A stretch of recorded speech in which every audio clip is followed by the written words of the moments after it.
لله رب العالمين والصلاة والسلام على سيد المرسلين وعلى آله وأصحابه أجمعين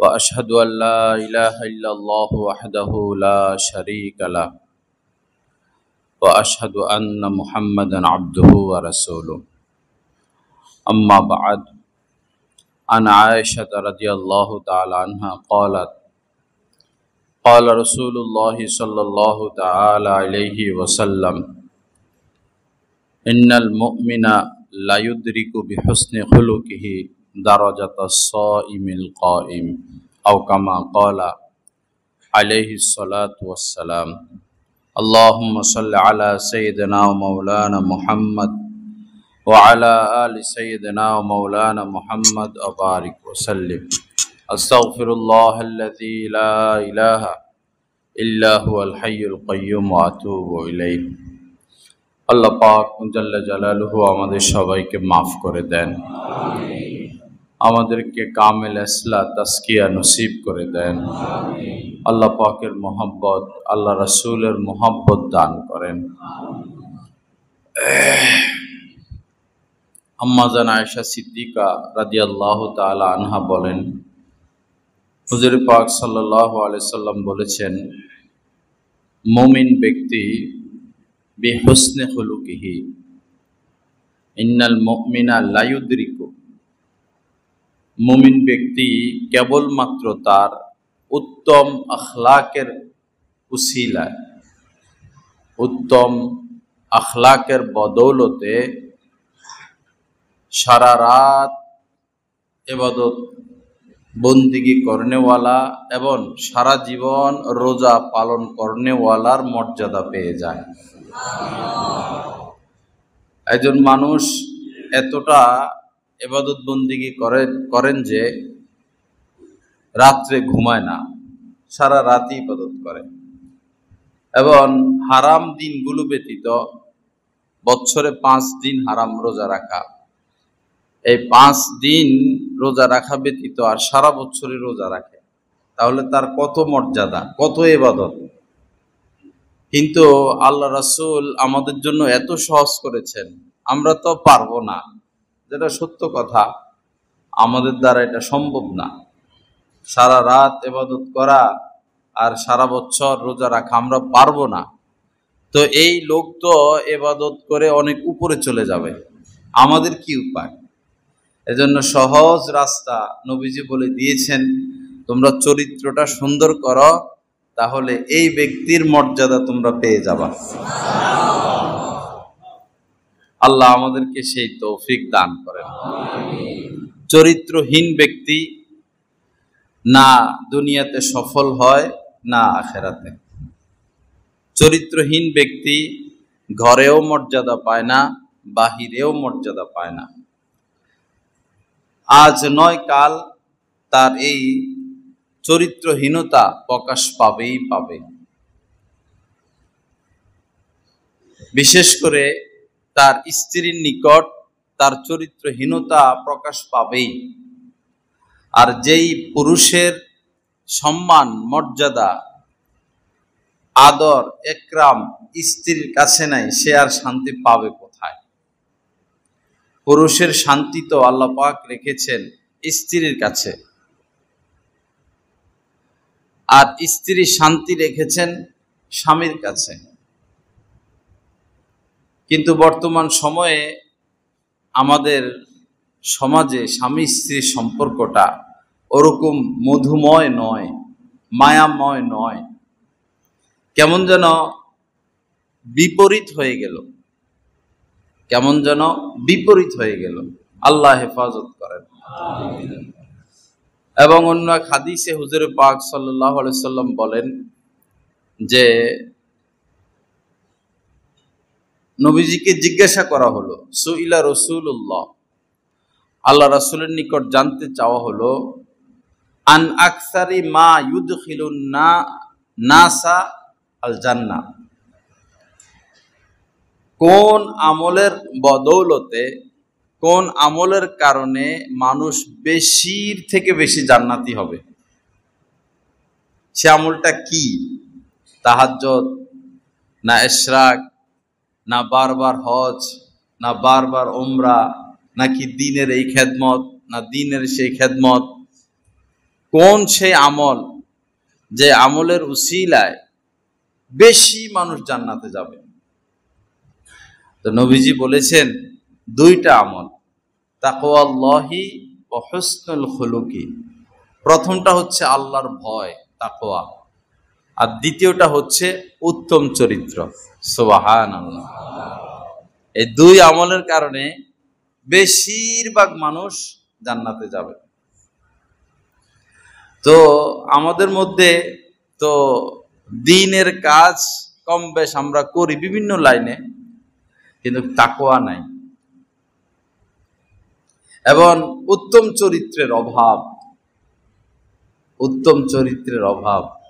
আমাদের স্ত্রীদের নিকট যদি মানুষ গিয়ে জানতে চায় আপনার স্বামী কেমন, একজন মানুষ সম্পর্কে জানার সবচেয়ে উত্তম স্থান সেটা।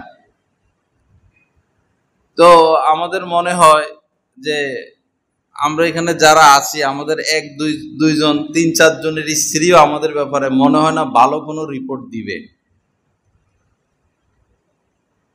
একই কাজ আল্লাহ রাসূলের ব্যাপারে হয়েছিল।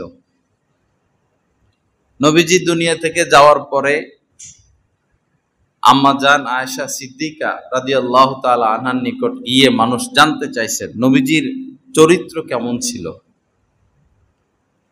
পবিত্র চরিত্র মোবারক কেমন ছিল। তো আম্মা জান আয়েশা, উনিও তো ফকি, সিদ্দিকা, অনেক জ্ঞান রাখতেন তিনি এক কথায় জবাব দিলেন, খুলুকুহু আল কোরআন। তার পবিত্রতম চরিত্র হচ্ছে পুরাটাই কোরআন। অর্থাৎ কোরআন যেমন ছিল, কোরআন যেমন তার চরিত্র মোবারক তেমনই হুবহু।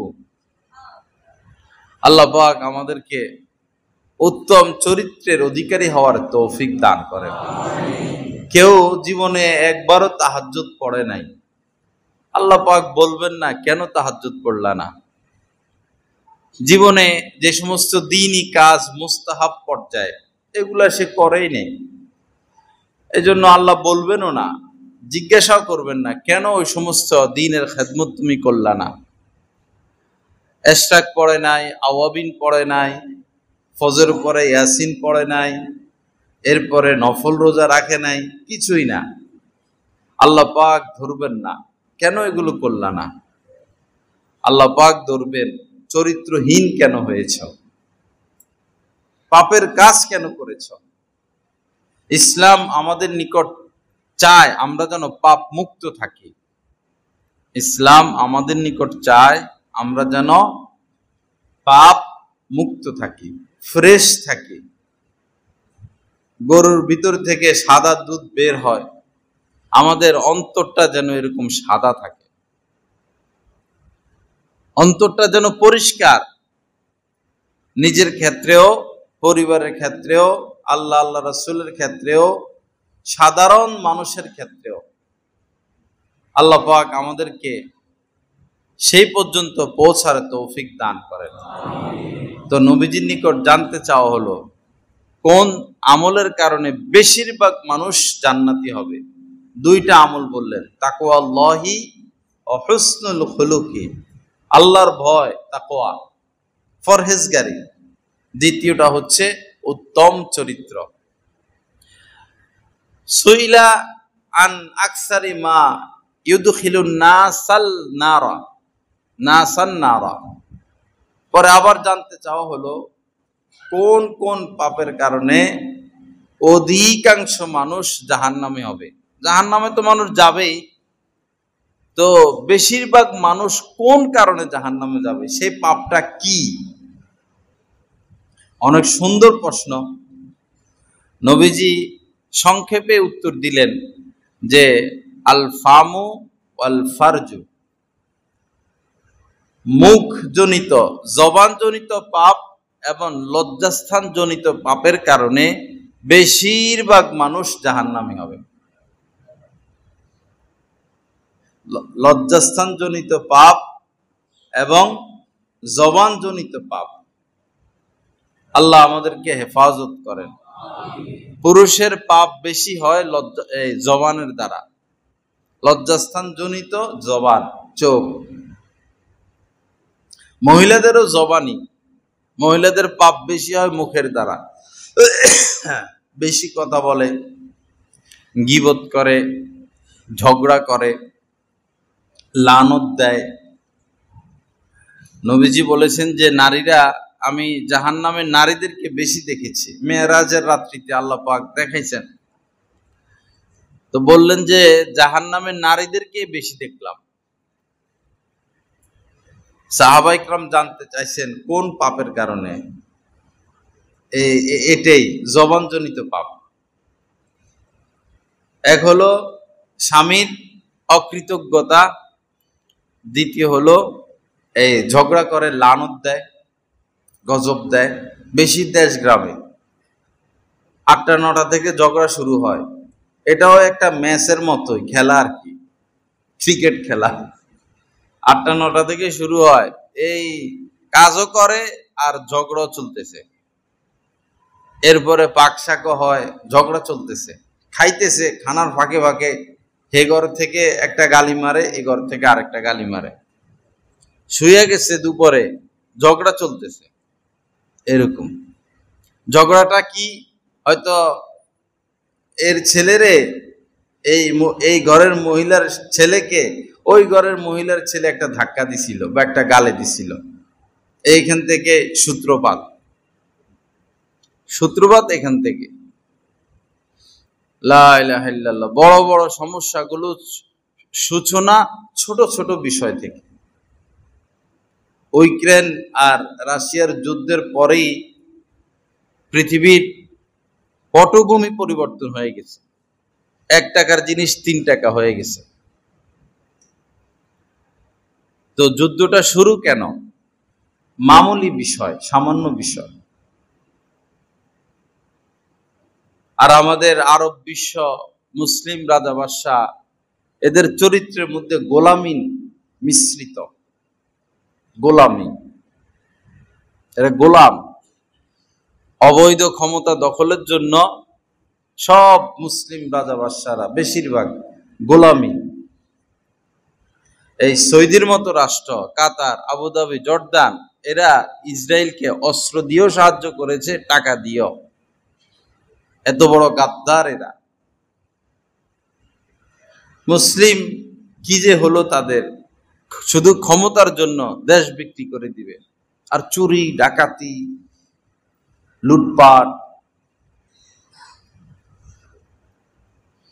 আল্লাহ হেফাজত করেন। আল্লাহ পাক উত্তম চরিত্রের অধিকারী হওয়ার তৌফিক দান করেন। আমরা এমন মানুষ দেখেছি যে আজীবন চেয়ারম্যান, ভোট চাওয়া লাগে না,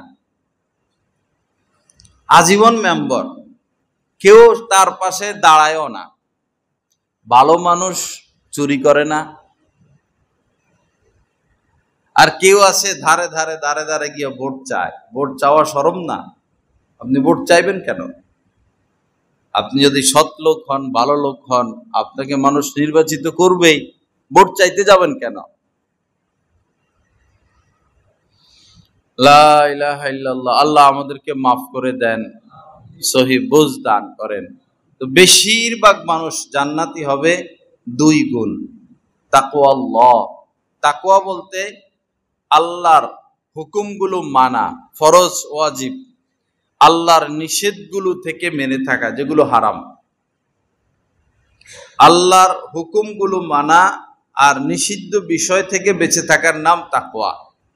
আর এই তাকওয়া হাসিল করার জন্যই আল্লাহ পাক 30 পারা কোরআন নাজিল করেছেন, হুদাল লিল মুত্তাকিন।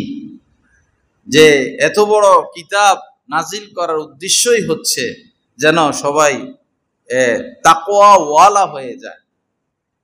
কিন্তু এখন কোরআন পড়নেওয়ালা দিন দিন বাড়ে, কোরআন বুঝনেওয়ালা এত বেশি, কোরআন থেকে ফিকহ মাসলা উদ্ধার করার লোকও অনেক বেশি। তাহকিক, তরজমা এবং সাধারণ মানুষও কোরআন পড়ে, তাফসির পড়ে, কিন্তু কোরআনের উপর আমল করনেওয়ালা দিন দিনই কমে যাচ্ছে। তাকওয়া নাই। এমনকি পূর্ববর্তী যে কিতাবগুলো, তাওরাত, ইনজিল, জাবুর, বিশেষ করে 3 কিতাব, এগুলোও আল্লাহ পাক নাজিল করছেন, এটা কোরআনে আসছে। এগুলোও নাজিল করার উদ্দেশ্য একই, যেন মানুষ মুত্তাকি হয়ে যায়, তাকওয়ার অধিকারী হয়ে যায়। আল্লাহ সহি বুঝ দান করেন। আল্লাহ পাক আমাদেরকে তাকওয়ার পথে হাঁটার তৌফিক দান করেন। হযরত ওমর ফারুক রাদিয়াল্লাহু তাআলা আনহু যখন খলিফা, তো তিনি ভাতা নির্ধারণ করলেন। যারা মক্কা থেকে প্রথমে হিজরত করে এসেছিল, প্রথম হিজরতকারী যারা, তাদের মর্যাদা বেশি। নিজের স্ত্রী, সন্তান, টাকা পয়সা সবকিছু ছেড়ে নবীর মোহাব্বতে মদিনায় চলে আসা কম কথা? এই জামানায় এই এত কোটি মুসলমানদের মধ্যে 10-15 জন পাওয়া তো মুশকিল হবে। নিজের সব কিছু ছেড়ে, বিশেষ করে সন্তানকে ছেড়ে, মালকে ছেড়ে নবীর প্রেমে চলে আসা। ওই সময় হিজরত ফরজ ছিল। নবী যখন মক্কা থেকে মদিনায় চলে আসেন, যে যেখানে ঈমান এনেছিল, যে যেখানে মুসলমান ছিলেন, ওই সময় হিজরত ফরজ ছিল, সবাইকে চলে আসতে হবে। কেমন হার্ড হুকুম, কি কঠিন ছিল এই নির্দেশটা মানা সাহাবায়ে কেরামের জন্য। তো মানছেন তো? ধনী, সম্পদের অভাব নাই, মদিনায় এসে এখন খানাও নাই, জামা কাপড়ও নাই, অথচ মক্কায় তার সম্পদের অভাব নাই। মদিনায় এসে এখন পরনের মতো পোশাক নাই, 1 দিন 2 দিন পরে একটু খানা মিলে। তাদের সেই পরিশ্রম, মেহনত, ইখলাসের কারণে আজ পর্যন্ত আমরা এই পর্যন্ত ইসলাম এসেছে। তারা যদি হিজরত করে এই উপমহাদেশ পর্যন্ত না আসতেন, আমরা ইসলাম পেতাম না। ইসলাম কিভাবে এই দেশে আসলো, কারা আনলেন, কাদের মেহনত, এই জিনিসগুলো আমাদের জানা ভালো, জেনে রাখা ভালো। লা ইলাহা ইল্লাল্লাহ। তো হযরত ওমর ফারুক রাদিয়াল্লাহু তাআলা আনহু খলিফা, প্রথম যারা হিজরত করে এসেছেন তাদের জন্য তিনি ভাতা নির্ধারণ করলেন ওই সময়ের 4000 টাকা করে, রাষ্ট্রীয় কোষাগার থেকে। তো উনার ছেলে আব্দুল্লাহ ইবনে ওমর রাদিয়াল্লাহু তাআলা আনহুমা, তিনি অনেক বড় আলেম, উনার থেকে অনেক হাদিস, বরং হযরত ওমর রাদিয়াল্লাহু তাআলা আনহু থেকে হাদিস খুবই কম আসছে। উনারা আল্লাহর ভয় বলতেন না, আল্লাহ রাসূল বলেছেন এই কথা উনারা বলতেন না, ভয়ে যদি একটা হরফ এদিক সেদিক হয়ে যায়। সিদ্দিক আকবর রাদিয়াল্লাহু তাআলা আনহু থেকে তো সবচেয়ে বেশি হাদিস আসার কথা, কারণ তিনি তো সবসময় নবীজির পাশে, কিন্তু হাদিস বলতেন না। যদি একটা হরফ, একটা অক্ষর, একটা শব্দ এদিক সেদিক হয়, সাথে একবারে নিশ্চিত সে জাহান্নামে। এজন্য সাধারণ মানুষের উচিত না, নবীজি বলেছেন, হাদিসে আছে, এই কথাগুলো সাধারণ মানুষের বলা উচিত না। অনেক সময় আমি বয়ানে হাদিস বলি, হাদিসের ইবারত পড়ি, কিন্তু বলি না যে এটা আল্লাহ রাসূল বলেছেন। একটু যদি সন্দেহ থাকে, হয়তো আরবি ইবারত হইতে পারে, অথবা হাদিসটা জয়ীফ হতে পারে। লা ইলাহা ইল্লাল্লাহ। তো হযরত ওমরের ছেলেও বড় আলেম, মুহাদ্দিস, এবং তিনিও প্রথমেই হিজরত করে এসেছেন। তো সবার জন্য হযরত ওমর 4000 করে ভাতা নির্ণয় করছেন, আর ছেলের জন্য 40,000। ছেলের জন্য কত?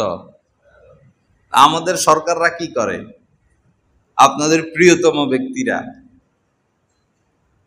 এরা কি করে? লা ইলাহা ইল্লাল্লাহ। বাঙালিদের সবচেয়ে বড় ভুল, লিডার নির্বাচনে ভুল করে। এই কারণে এই দেশের উন্নয়ন নাই, না হলে এই দেশে সম্পদের অভাব নাই। সম্পদ, বিশেষ করে রেমিটেন্স। আমার এই দেশের ছেলেরা, গরিব ছেলেরা, মধ্যবিত্ত ছেলেরা হাজার হাজার কোটি কোটি টাকা শুধু দেশে ঢুকাইতেছে। আর আপনারা যাদের প্রেমে পড়ে আছেন এরা শুধু বাহির করে,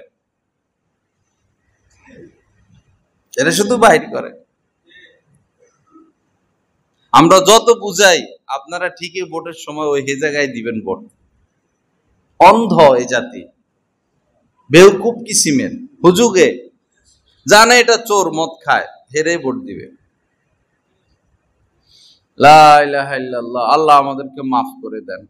বলি যেন আল্লাহর কাছে নাজাত পাই, না হলে আল্লাহ তো ধরবেন। বললা না কেন, চোখ কান খুললা না কেন মানুষের?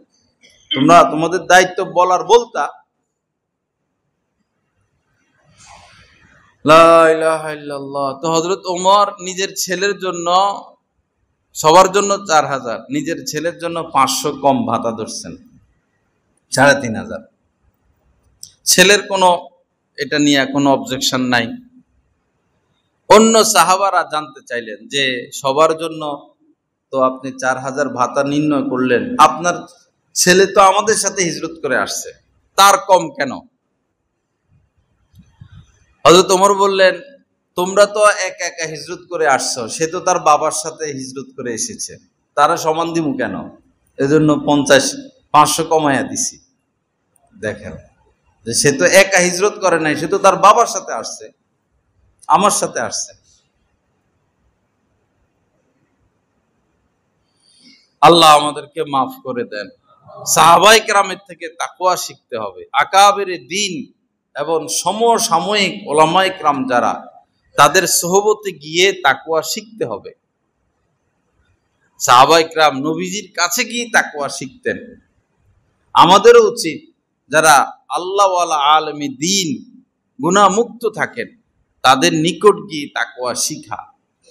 কিন্তু আমরা তো আল্লাহওয়ালা চিনি না, আল্লাহর ওলি চিনি না, বাইরালি চিনি, বাইরালি চিনি। বাইরালি একজন আসলে হাজার হাজার মানুষ, লাখ লাখ মানুষ, আর কোনো আল্লাহওয়ালা আসলে মানুষ নাই, চিনি না তাকে। আল্লাহ আমাদের সবাইকে সহি বুঝ দান করেন। আরেক সাহাবার কথা মনে পড়লো, হযরত উকবা রাদিয়াল্লাহু তাআলা আনহু বিবাহ করছেন। তো স্ত্রীর সাথে খুব মহব্বত, আবার স্ত্রীও স্বামীকে খুব মহব্বত করে।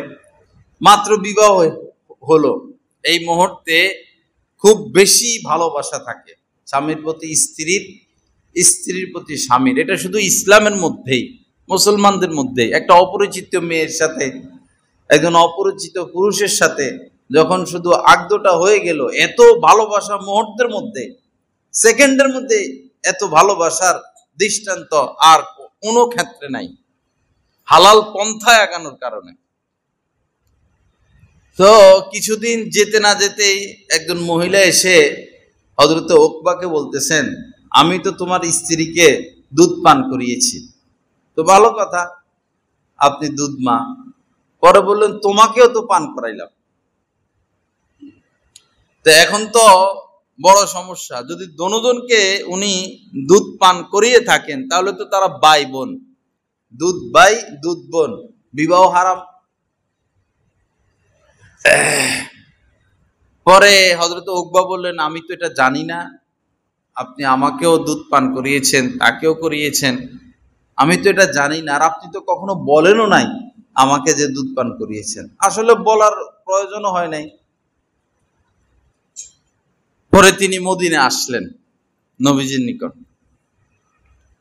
এসে বললেন, ইয়া রাসূলুল্লাহ, অমুক মহিলা বলতেছেন আমাকেও তিনি তার বুকের দুধ পান করিয়েছেন আর আমার স্ত্রীকেও করিয়েছেন, এখন কি করা? আমি কি তাকে নিয়ে গর্ব করব? মানে উদাহরণ আর কি, বোঝার জন্য বলতেছি, আমি কি তাকে নিয়ে গর্ব করব না ছেড়ে দিব, কি করা? তো নবীজি বলতেছেন যে সে তো বলতেছে তোমাকে দুধ পান করিয়েছে, আর বিষয়টা স্পষ্ট হয়ে গেছে, এতটুকু নবীজি বললেন। পরে সাহাবী তাকে, বিয়ে তো হয় নাই, তাও সিস্টেম মোতাবেক তালাক দিয়ে দিয়েছেন, তার থেকে দূরে সরে গেছেন। তালাক না, তার থেকে দূরে সরে গেছেন। পরে উনার আরেক জায়গায় বিবাহ হয়ে গেল। তো দেখুন সাহাবাদের কি তাকওয়া। আর আমাদের সমাজে এখন ঘরে ঘরে তালাক দিয়ে বসে থাকে, ঘরে ঘরে। এই গাছতলা ঘাটেও বহু পরিবার আমি চিনি, জানি, ঠিকই তালাক দিল, এখন সংসার করতেছে, বাচ্চা হচ্ছে। কি ব্যাপার, আপনার না সংসার ভেঙে গেল? দেখা হলে বলি তালাক, বললেও বিপদ, রাত্রে যদি আবার পিছি দিয়ে ছুরি ঢুকাইয়া দেয়, বললেও বিপদ, এগুলো বলাও যায় না। তো বলে যে সালিশদাররা মিলাইয়া দিছে, মাতব্বররা মিলাইয়া দিল। তো তালাক দেওয়ার পরে আবার মিলানোর সিস্টেম আছে? 3 কথা মুখ থেকে বের হয়ে গেল তো শেষ। কবুল করলাম, 2 জন সাক্ষীর উপস্থিতিতে বিবাহ হয়ে গেল, সোজা। আবার সাক্ষী লাগবে না, হাতে কলমে লেখেন বা মুখে 3 কথা বলেন, শেষ।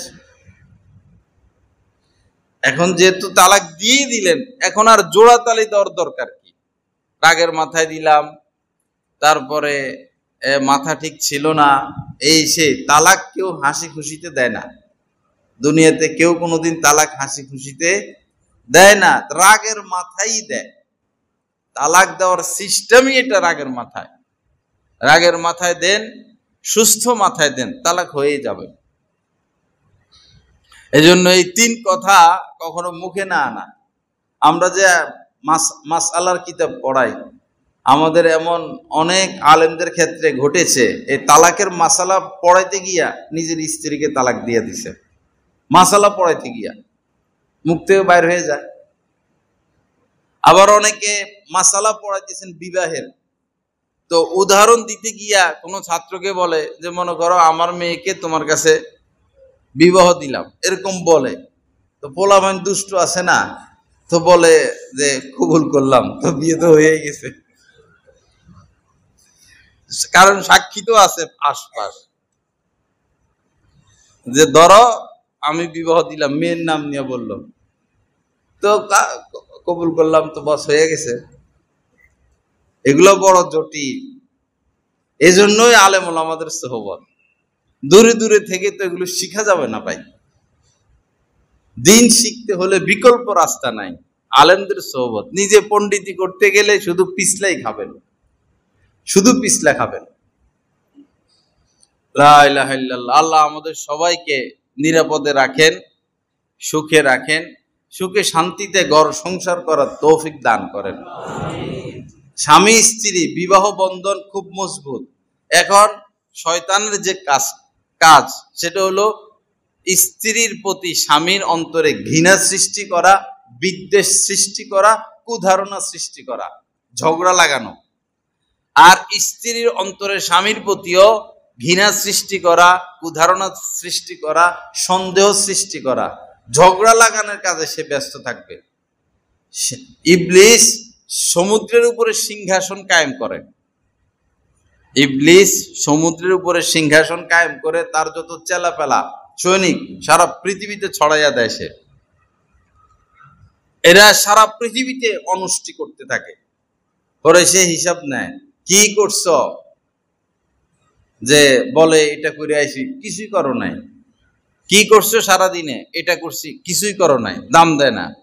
কেউ যদি আইসা বলে যে এই স্বামী স্ত্রীর মধ্যে ঝগড়া লাগাই দিছি, পরে হেরে জড়াইয়া ধরে ইবলিসে, তারা ইজ্জত দেয়, সম্মান দেয়। তো এই বিয়ের আগে এই কাজ করবে ইবলিস। এখন কোনো কারণে যদি তালাক হয়ে যায়, সাথে সাথে পটভূমি পরিবর্তন। এখন স্ত্রীর অন্তরে স্বামীর প্রতি এমন মায়া দিতে থাকে, আর স্বামীর অন্তরে স্ত্রীর প্রতি এমন মায়া দিতে থাকে, একজন আরেকজনকে ছাড়া বাঁচবেই না, মরেই যাবে। শয়তান তো শয়তান, এ কি আর ভালো মানুষ? এ কি আর ভালো? তো শয়তান। তো তখন এই সমাজে তালাক দিয়ে আমাদের সমাজে এই গোপন রাখে, ঘর সংসার করে, জারজ সন্তান হয়, জিনা হয়, দুনিয়াও বরবাদ, আখিরাতও বরবাদ। আল্লাহ হেফাজত করেন, সহি বুঝ দান করেন। আর এই যে পলায়া যায়, পরকিয়া করে, বিয়ে হয় না, গিয়ে কোর্টে গিয়ে স্বামীকে তালাক দেয়, তৎক্ষণাৎই নতুন স্বামী গ্রহণ করে, এদের বিয়ে হয় না। ইদ্যত পালন করা ফরজ, এখানে অনেক জটিল জটিল বিষয় আছে। এক তো হলো স্বামী তাকে তালাকের অনুমতি দিল কিনা, না দিলে তো তালাক হবেই না। আর একটা হলো তালাক যে দিল, সাধারণত রাষ্ট্রীয় আইনে এক তালাক ওই কাগজে লেখা থাকে। এখন এক তালাকই দিল না 3 তালাক দিল, সেটাও দেখার বিষয়। আর যদি তালাক হয়ও, এই মহিলাকে এখন 3 হায়েস ইদ্যত পালন করতে হবে। সে এখন নতুন স্বামী গ্রহণ করতে পারবে না। অহরহ হইতেছে, চাকরি করে অফিসে, দোনোটা পলায়ে যায়। বিভিন্নভাবে এই পর্দা না থাকার কারণে সমাজ থেকে শান্তি উঠে গেল। শিক্ষিকা ছাত্র পছন্দ হয়েছে, ছাত্র নিয়ে পলায় যায়। শিক্ষক ছাত্রী পছন্দ হয়েছে, ছাত্রী নিয়ে চলে যায়। কলিগ দুজনই শিক্ষক, একসাথে চাকরি করে, বস পলায় যায়। অশান্তির আগুন। আপনি ধনী দেখে ছেলে বিবাহ দিবেন, চরিত্র দেখলেন না, ধন দেখলেন, চরিত্র দেখলেন না। তা আপনার এই জামাতার চোখ সে কি হেফাজত করে? আপনার মেয়ের সাথে ঘর সংসার করলো, বাচ্চা কাচ্চা হলো, এখন তো আপনার মেয়েকে আর ভালো লাগে না। তরুণী মেয়ে, ডাইনে তরুণী, বামে তরুণী, হাত বাড়াইলেই তরুণী, টাকাও আছে, তো তাকে পাপ থেকে বাধা দিবে কে? তার তো তাকওয়া নাই। যদি তাকওয়া থাকতো, তাকওয়া তাকে বাধা দিত, সে আপনার মেয়েকে নিয়ে ঘর সংসার করত। পরে জিনা ব্যভিচার আর কত করা যায়? জিনা ব্যভিচার তো একটা সীমা রেখা আছে, কত করা যায়? আর ভালো লাগে না, তখন বোতল শুরু করে, নেশা শুরু করে। এজন্য ধন, শোভা, সৌন্দর্য, বংশ, এগুলো তো দেখবেনই, এগুলো পরে। আগে দেখতে হবে দিন, দিন। আল্লাহ আমাদেরকে তৌফিক দান করেন, আল্লাহ পাক আমাদের জন্য সহজ করেন। আরেকটা বিষয় হলো, এখন নেটে কিছু আলেম ওলামা, বক্তারা এমন রয়েছেন যারা দ্বিতীয় বিবাহের প্রতি মানুষকে উৎসাহিত করে, তশকিল করে, সরাসরি হাত উঠান কারা কারা দ্বিতীয় বিবাহ করবেন, তৃতীয় বিবাহ করবেন। এবং অনেকে সেন্টার খুলছে ঢাকা শহরে, যে বলে আমার 4 স্ত্রী, আমি 4 স্ত্রীকে নিয়ে সুখে আছি। এবং সেন্টার খুলছে, তাদের সাথে মেয়েরা যোগাযোগ রাখে। আর যারা বিবাহিত 1 স্ত্রী আছে, তাদের কাছে তারা আরেকটা বিবাহ দেয়। এগুলোও এখন চালু হয়েছে সমাজে। তো আসলে প্রথম কথা হলো, যারা এই কথা বলবে যে দ্বিতীয় বিবাহ বা একাধিক বিবাহ সুন্নত, তাদেরকে ঠাস করে গালে থাপ্পড় মেরে দিবেন। যদি দ্বিতীয় বিবাহ সুন্নতি হয়, তো আমাদের দেশের হক্কানি আলেম ওলামা তো 98% 1 স্ত্রী, তো এই আলেম ওলামা কেউরই তো সুন্নতাতে হলো না। পীর মাশায়েখ যারা আছেন, যাদেরকে মানুষ অনুসরণ করে, বেশিরভাগই তো 1 স্ত্রী, তো পীরেরই তো সুন্নতাতে হলো না। সুন্নত হলে তো এটা মানতে হবে। এই কথাটা একটা মিথ্যা কথা। যারা এই ধরনের কথা বলে, আল্লাহর রাস্তে এদের বয়ান শুনবেন না। এরা ফাসাদ সৃষ্টি করতেছে। বিবাহ করা সুন্নত, একাধিক বিবাহ সুন্নত না, বিবাহ করা সুন্নত। আমরা ছোটকাল থেকে জানতাম একাধিক বিয়া সুন্নত, 2 বিয়ে সুন্নত, বয়ানও করতাম, সারা দেশে এটা চলতো। সর্বপ্রথম আমার পীর মুর্শিদ, আমার শায়েখ এই কথা তুললেন যে না, একাধিক বিয়ে তো সুন্নত না, বিয়ে করা সুন্নত। সারা দেশে সবাই একদিকে চলে যায়, বেশিরভাগ। পরে আমার শায়েখকে দেখি ভিন্ন দিকে, ব্যাপার কি? পরে শুনে টুনে দেখি যে হযরতের কথাই কোরআন সুন্নাহ মোতাবেক, মুহাক্কিক আলেম। আলহামদুলিল্লাহ, আমার শায়েখ প্রায় 3-4 বছর ঘুরা একটা দাওয়াত পাইছি মাহফিলের। মাহফিল করতে চায় না, ওই যে ছবি তোলে, আর যে যারা ছবি ভিডিও করে তাদের সাথে মাহফিল করবে না। একই পোস্টারে হযরতের নাম, আর যারা ভিডিও করে তাদের নাম, কিয়ামত ঘটলেও আসবে না তাদের সাথে বয়ানে। আর মাহফিল করে না, সাধারণ করতে চায় না এই পরিস্থিতির কারণে। পরে আমি 4 বছর ঘুরা এই একটা ডেট পাইলাম আগামী মাসের 3 তারিখ, আগামী মাসের 3 তারিখ অর্থাৎ এই সোমবারের পরের সোমবার ভৈরব আসবেন গাছতলা ঘাটে। এক আল্লাহর ওলিকে সবাই দেখবেন, একজন আল্লাহর ওলিকে দেখবেন যার সাথে হাজার হাজার আলেমরা ইসলামী সম্পর্ক রাখে, হাজার হাজার লক্ষ লক্ষ আলেমরা যার হাতে বায়াত, বাংলাদেশ নয় বহির্বিশ্বে সারা পৃথিবীতে, বিশেষ করে করাচির বেশিরভাগ আলেম ওলামাই আমাদের হযরতের হাতে বায়াত। এমন পীরেরা হযরতের হাতে বায়াত যে পীরদের লক্ষ লক্ষ মুরিদ, এমন পীরেরা বায়াত, পীরেরা এসে বায়াত হয় যাদের হাতে লক্ষ লক্ষ লোক বায়াত। এমন এক আশ্চর্য বিষয় দেখলাম, আমাদের হযরতের হাতে হযরতের ওস্তাদরা বায়াত। এই দৃষ্টান্ত তো পৃথিবীতে নাই, ওস্তাদ এসে ছাত্রের হাতে বায়াত। এইরকম আত্মাহিত শুরুতে হযরতের সামনে হযরতের ওস্তাদরা বসে, হযরত তো নিচে বসতে দেন না, চেয়ার দেন, ওনারা চেয়ারে বসবে না, বায়াত হয়েছেন। আমরা দেখি এগুলো। এবং আরো আশ্চর্যের বিষয় হলো হযরতের আব্বা হযরতের হাতে বায়াত, হযরতের মা হযরতের হাতে বায়াত, হযরতের সকল ভাই হযরতের হাতে বায়াত।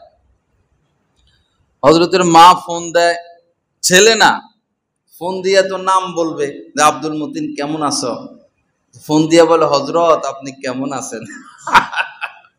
মুরিদ হয়েছে ছেলের কাছে। হযরত এগুলো বলে আবার হাসে, আমার মা আমার সাথে এমন কথা বলে না, আমি কি করতাম। প্রথমে তো বায়াত করতে চান নাই উনার আব্বাকে মাকে, আব্বা বায়াত হলে কেমন লাগে। এখন তো উনারাও নাছোড় বান্দা, হবেই হবে, খানা দানা ছেড়ে দিছে। এরপরে এরে ধরে হেরে ধরে অসুস্থ হয়ে গেছে, আমাকে বায়াত করে না কেন। তো এই আল্লাহর ওলি আসবেন, এইবার আসার পরে আবার কয় বছর ঘুরে আবার আনতে পারি তাও তো বলা যায় না। এবং এই দেশে প্রোগ্রাম করে, বিদেশেও যায়, এ আল্লাহর বান্দারে মানে মাহফিল করে একটা টাকা আজ পর্যন্ত নেন নাই, একটা টাকা। নেপাল সফর করছেন কিছুদিন আগে, কয়েক বছর আগে। পরে এই বিভিন্ন প্রোগ্রাম করলেন, পরে দেখলেন যে এই দেশের মুসলমানরা গরিব বেশি, শুধু যাতায়াত খরচটা নেন।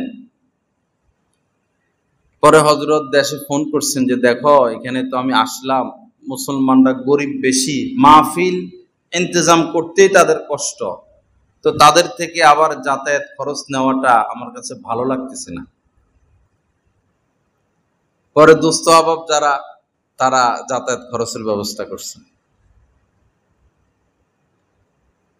এখন আবার বিভিন্ন রাষ্ট্র থেকে হযরতকে নিতে চায়, প্রোগ্রামে খুব কম যান, লন্ডন থেকে বেশি চাপ, লন্ডনে অনেক খলিফা অনেক মুরিদান। পরে আমি ওই দিন বসা ছিলাম, আমার সামনে বলতেছেন গেলাম, তবে ভাড়া টাড়াও ইনশাল্লাহ আমি দিব, আমার ভাড়া দিয়ে আমি যাব, তাদের থেকে কিছু নিব না, হাদিয়া তো দূরের কথা, এখন বলতেছে আমার যাতায়াত খরচ আমিই চালাবো। তো এরকম আলেমে দ্বীনের দৃষ্টান্ত খুব কম, খুব কম। এক নজর দেখার জন্য হলো আসবেন, কি বলেন ইনশাআল্লাহ। যারা আমাকে মহব্বত করেন, আমার বয়ান শুনেন, কেমন যেন আপনাদের উপর এটা আবশ্যকীয় যে এতদিন তো মুরিদের বয়ান শুনছি, এবার পীরেরটা শুনে দেখি, চোখের পানি, কান্নাকাটি, শুধু আল্লাহর কথা বলবেন, আল্লাহর মহব্বত, রাসূলের মহব্বত, বিকল্প কোনো কথা নাই। কান্না কান্না কাটি, কান্না কাটি, দেখলেই মনে হবে যে উনি একজন আল্লাহর ওলি। আল্লাহ আমাদেরকে এই মজলিসে আসার তৌফিক দান করেন। আগামী এই সোমবারের পরের সোমবার 3 তারিখ বয়ান হবে এই যে মহিলা কলেজ রোড, যেটা নার্সারি ব্রিজ, গাছতলাঘাট ব্রিজ থেকে দক্ষিণ দিকে যে রোড ঢুকলো, একটু গিয়েই এখানে একটা নার্সারি ছিল হাতের ডাইনে, রাস্তার পশ্চিমে, এখানে মাহফিল হবে। সবাই আসবেন এবং নিয়ে আসবেন, লোকজন দাওয়াত পৌঁছাবেন, এ আল্লাহওয়ালা যেন এসে খুশি হয়। লা ইলাহা ইল্লাল্লাহ। আল্লাহ আমাদের সবাইকে মাফ করে দেন। তো বাইরালিরা সময় দেয়, যারা ধান্দা, সময় বাদ মাগরিব, সময় 8টা, সময় 9টা, কারণ 10টা মাহফিল করবে না, আল্লাহওয়ালারা সময় দেয় না। এখন একটা রুসুম হয়ে গেছে যে মাহফিলের পোস্টারে কোনো সভাপতি রাখতেই হবে, একজন আলেমের উপরে একজন আওয়ামের নাম সভাপতি হিসাবে লেখা, ওই আওয়ামকে ধ্বংস করে দেওয়া। আলেমের নামের উপরে আওয়ামের নাম আসতে পারে না। এক জটিল ভুল সমাজ করতেছে। আরেক হলো বয়ানের সময় লিখে দেয়। সময় তো লিখবেই, কারণ তারা তো 17 জায়গায় যাবে, 2 লাখ নিয়ে ঘরে ঢুকবে রাত্রিবেলায়। আল্লাহওয়ালারা এরকম সময় নির্ধারণ করে দেন না, কারণ যদি ওয়াদা রক্ষা না হলো, রাত 10টায় বয়ান দিলেন, যদি তিনি 10টায় পুষতে না পারলেন, তাহলে তো প্রতিশ্রুতি রক্ষা হলো না, ওয়াদা রক্ষা হলো না, জবান ঠিক থাকলো না। মানুষ তো আসবে যে পোস্টারে দেখলাম 10টায় বয়ান, কই উনি তো 10টায় আসতেছেন না, তখন তার থেকে মানুষ কি দিন নিবে? লা ইলাহা ইল্লাল্লাহ। তিনি যেহেতু আখেরি বক্তা, শেষের দিকে হবে, হয়তো 10টা, হয়তো 10টার আগে পরে, কিন্তু আমরা শিওর বলতে পারি না, এরকমই হবে শেষ আলোচক। তো যাই হোক, বলতেছিলাম ওই যে বিবাহ নিয়ে, এখন তো 40 হয়ে গেছে, 40 হয়ে গেছে। তো যারা এরকম বিবাহের প্রতি উৎসাহ দেয়, আসলে ঘুমর আছে ভিতরে, সমস্যা আছে। হয়তো নিজে নিজে করব, এজন্য রাস্তা খুলতেছে, নিজে করবে বা নিজে করে ফেলছে, এখন মানুষ এটারে কি মনে করে, এজন্য মানুষকে উৎসাহিত করে। বাংলাদেশের পরিবেশে দ্বিতীয় বিবাহ ঠিক না। বাংলাদেশের জন্য এক বিবাহ, দ্বিতীয় বিবাহ জায়েজ, কিন্তু অশান্তি। এক আগুন নিয়েই তো মানুষ বাঁচে না, যদি আরেক আগুন আনে, আগুন না, এক আগুন নিয়েই তো বাঁচে না, সারাদিনই আছে পেরেশানিতে। এখন পেরেশানি যদি আরো বাড়ায়, পায়ের মধ্যে কাটা একটা লাগছে, পায়ে কি ব্যথা, পরে ইচ্ছা করে আরেক কাঠা ঢুকিয়ে দিছে, এটা পাগল না? এক কাঠার যন্ত্রণায় তো হে বেচারা দিন রাত অস্থিরতার মধ্যে আছে। বাংলাদেশে এক বিবাহ ভালো, 2 বিবাহ অশান্তি। দ্বিতীয় বিবাহ করলে আপনার প্রথম স্ত্রীর সাথে সম্পর্ক ভালো থাকবে না, আর প্রথম স্ত্রীর যে সন্তানগুলো আপনার, এদের সাথে সম্পর্ক ভালো থাকবে না, আপনাকে খুন করার জন্য ঘুরবে। ছেলে বলবে এই লোকের চরিত্র খারাপ, আপনার ছেলে আপনাকে বলবে।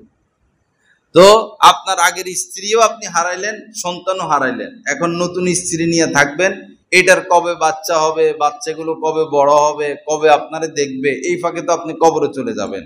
আপনার শেষ জীবনটা অনেক কষ্টের, শেষ জীবনটা অনেক কষ্টের, কারণ আগের সন্তানদেরকে তো আপনি পাবেন না, তারা ছুটে যাবে আপনার থেকে।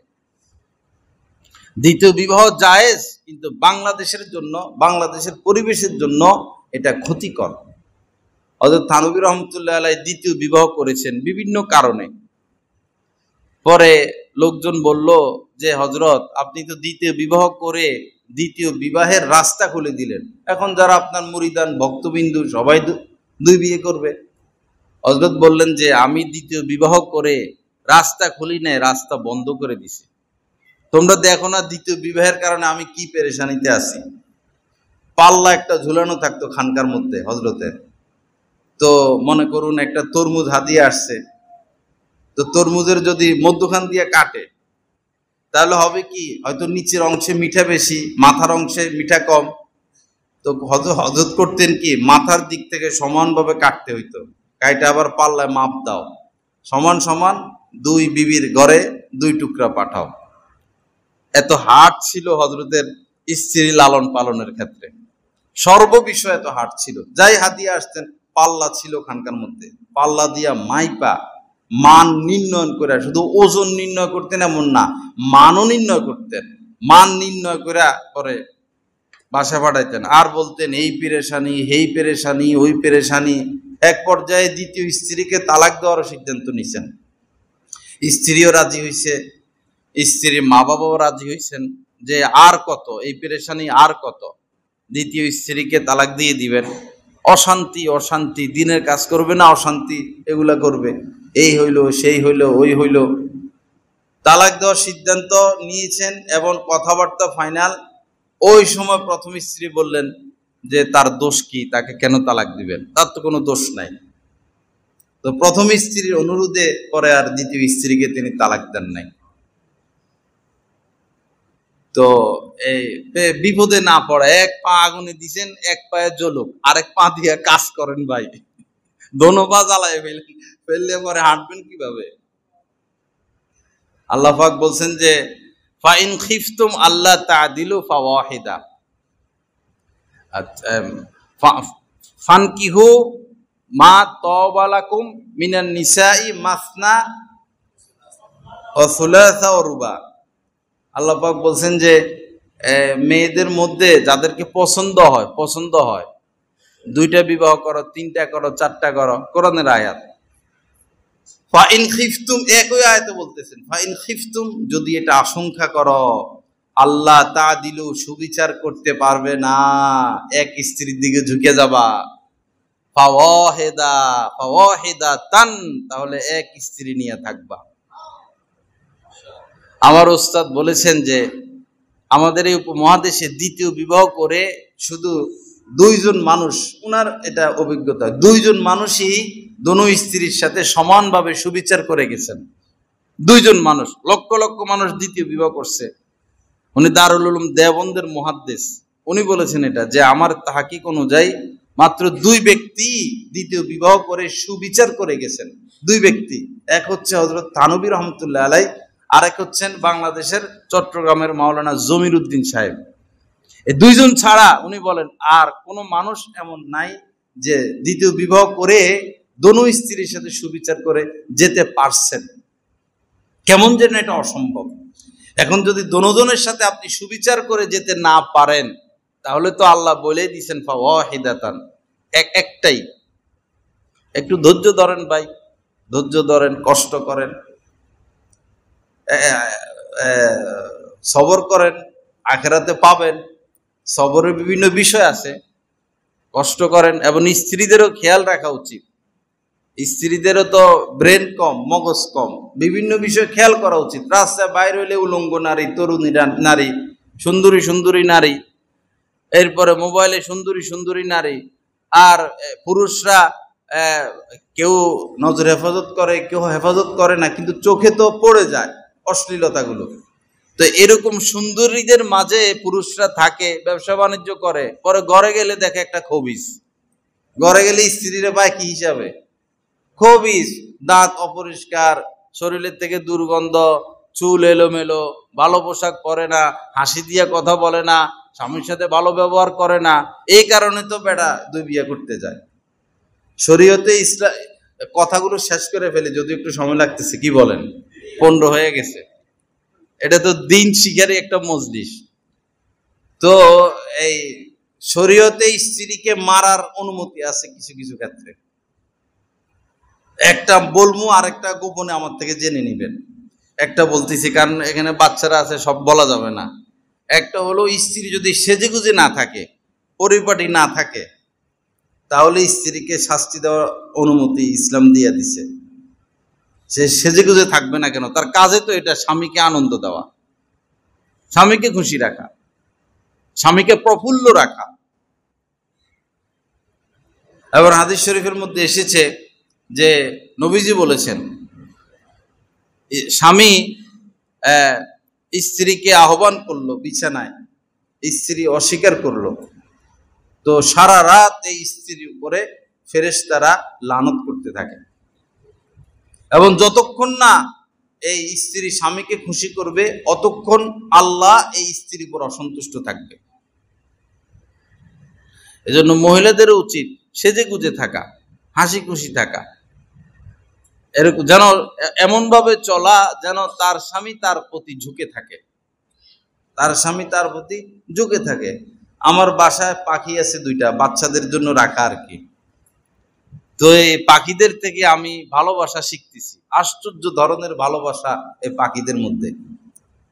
সব তো আর বলা যাবে না এই দুইটা পাখি কি করে, মানে আশ্চর্য ওদের ভালোবাসা, কি ভালোবাসা, মানে নজিরবিহীন ভালোবাসা। কোনো কারণে আমার বাচ্চারা বের করে পাখি, একটা বাইর করে, একটা যখন বের হয়ে যায়, ভিতরের মধ্যে যে পাখিটা থাকে, মানুষ মারা গেলে, মা বাবা মারা গেলে যেরকম কান্নাকাটি, হে ভিতরে এরকম কান্নাকাটি করে, চিল্লা চিল্লি, মনে আত্মহত্যা করবে এরকম। আর এ তো ঘুরে গাড়ে, এ যেখানে যাইয়া বসে, এও এখানে চিল্লা চিল্লি চিল্লা চিল্লি, ঘরের মধ্যে মনে মানুষ মারা গেছে এই অবস্থা। পরে এ যাই আবার ওই খাঁচায় ঢুকতে পারে না, উড়াউড়ি করে আর কান্নাকাটি আওয়াজারি, আর এ তো ভিতরে খাঁচা থেকে কান্নাকাটি করে। আর এই পরে কান্নার চোটে এটা যাইয়া ওই খাঁচার বাহিরে যাইয়া পরে দাঁড়ায়, আর ওইটা খাঁচার ভিতর থেকে আইসা পরে এরা একসাথে মিলিত হয়। কি আজীব মহব্বত দেখলাম এই দুই পাখির মধ্যে। এবং দুটোটা ঠোঁট সব সময় শুধু একটা ঠোঁটের মধ্যে আরেকটা ঠোঁট, সারাদিন মনে 24 ঘন্টার মধ্যে এই কাজের মধ্যে ওরা আছে, মহব্বত। আল্লাহ আমাদেরকে আমাদের স্ত্রীদের সাথে এরকম মহব্বত দান করেন। আল্লাহ পাক মহব্বত চান, স্বামী স্ত্রীর মধ্যে মহব্বত চান। মহব্বত আসে না আমাদের ত্রুটির কারণে, সুন্নত জানা নাই, তরিকা জানা নাই, সুন্নত জানা নাই, তরিকা জানা নাই। লা ইলাহা ইল্লাল্লাহ। আল্লাহ পাক আমাদের সবাইকে এরকম সুখের জীবন দান করেন। আমাদের আত্মীয়র মধ্যে এক মহিলাকে আমরা দেখেছি, এরকম শুনেছি যে স্বামীকে এই দোকানে এক কাপ চা খাইতে যাবে, রাস্তার এই পাড়ে কানতে কানতে কানতে কানতে হার্ট ফেল করবো মহিলা, আসার আগ পর্যন্ত বসে বসে কানবে। বাজার করতে যায় স্বামী, এলাকার বাজারই তো, আসার আগ পর্যন্ত আরে কি হয়ে গেল রে, আরে না জানি অ্যাক্সিডেন্ট হয়ে গেল, না জানি কোন বিপদে পড়ে গেল, আসার আগ পর্যন্ত বসে বসে কানবো। আর পেরেশানি আর অস্থিরতা, পেরেশানি অস্থিরতা। এই এক ভালোবাসাওয়ালা পরিবার দেখলাম।